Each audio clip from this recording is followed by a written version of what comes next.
What's up, my PT peeps and my Walking Dead family? One Eyebrow back to talk about The Walking Dead and do a discussion about who wins between Negan and Michonne and what is your favorite weapon in the zombie apocalypse. What would you use if you were in the zombie apocalypse? And I came up with this idea because a subscriber, a fan of the channel, asked a question in the comments. If I was to fight another YouTuber, I'm not going to say the names on there, who would win?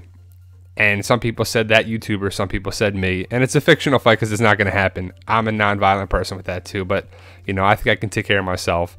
But the people said that that person, that YouTuber, would Lucille me. I thought that was hilarious because that would never happen. But I have a katana, and I would use a katana. That would be my weapon of the zombie apocalypse. If you know the books, you know the main character in my book uses a katana. And I think it's the best weapon of the zombie apocalypse. And a bat with barbed wire makes no sense because after using the bat on a zombie or a person or whatever, the wood would break down and lose its strength. Now, I thought about this picture right here in the comics where Michonne clashes swords with Ezekiel. Remember, his walking cane is a Zatiochi sword. So Michonne, to me, wins against Negan. He doesn't really stand a chance against a sword, a bat versus sword. I mean, come on, right? But I think Michonne is smarter. She's a better fighter. Negan relies on other people. Michonne took out the governor. They weren't really fighting. Michonne came from behind the governor and took him out. But still, she did that. She beat up the governor pretty good too in the season 3 with the fish tank, the fish tanks with the heads in it, and then the writers had Michonne get beat up pretty good against the blonde scavenger. But I don't know. Either way, Michonne is tough. I think she can handle herself and really take care of a lot of people. I don't see too many people being able to take out Michonne. So what do you think, guys? Do you think Negan has a chance against Michonne? Do you think Negan has a chance against Rick if they were to fight? I don't know. Post your comments below, guys. But let's look at the weapons of the zombie apocalypse and The Walking Dead. What would you use? What would you like? What would you recommend using for, you know, just taking out zombies and people, I guess? The hammer? Not really. Carol's Bowie knife is pretty cool for close combat. You got brass knuckles on there plus a knife. I don't know why you really use the brass knuckles.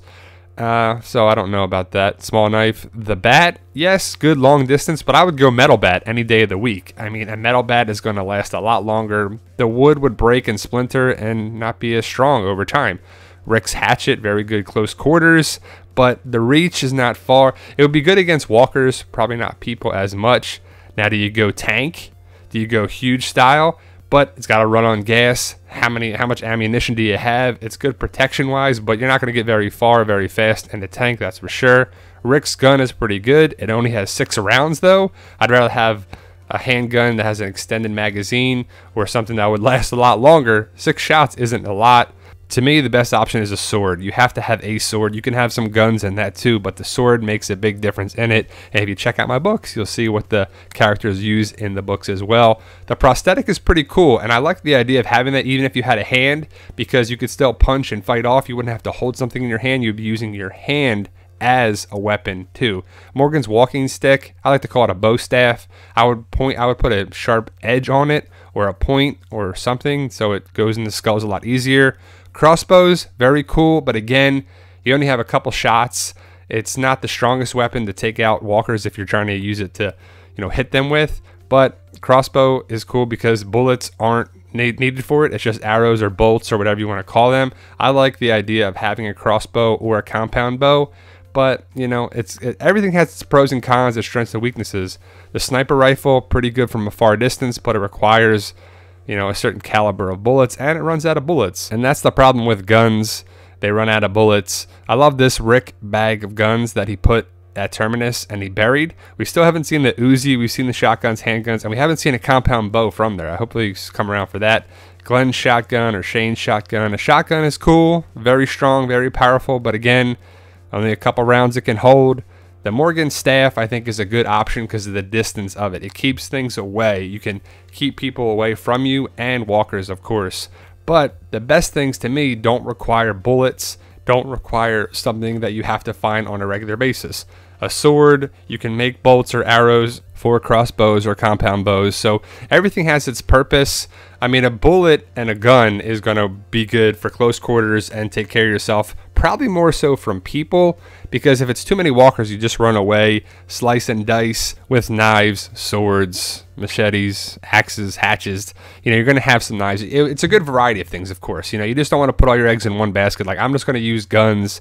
I'm going to use that. But you really need an arsenal like Morgan had. I mean, that was pretty amazing, along with the sword. I am surprised he didn't have anything like that. But in this fictional world of The Walking Dead, what do you think's the best weapon choice? What do you think's the best idea? Would you hide? Would you find safety? Would you stay in your house? Would you go out scavenging and go back to your house? How big would your group be? Would you keep a small group, try to get as many people as possible on your side? I would like to know your options, guys. Let me know your thoughts and post your comments below. If you can, guys, check out my book series, Fight for Us, books 1, 2, and 3 out now, Amazon.com, BarnesandNoble.com, Kindle. Like I said, the main character uses a sword, along with the other characters using a variety of different weapons. Books 1, 2, and 3 out now. Book 4 is right here, Conquered. I'm working on that right now. Check out the Walking Dead news. We're doing live streams this Sunday and most Sundays on this and that channel, so I don't want you to miss out. Check me out on Instagram and Twitter at the PT channel. We post stuff there, funny videos, clips on there. Walking Dead community, Facebook page and group. If you want, join the group. Everyone's welcome to join that. We post discussions and, you know, a lot of good stuff. If you can, guys, hit that subscribe button. Help us achieve our goal of 100,000 subscribers. You guys are awesome. Post your comments below. I'm interested to know your thoughts. If you like this video, hit that subscribe button and check to see you're getting notifications to make sure you don't miss out on any of the content. And if you can, check out the Walking Dead news. We're posting stuff there when The Walking Dead comes back in season and year round. And thank you guys for watching.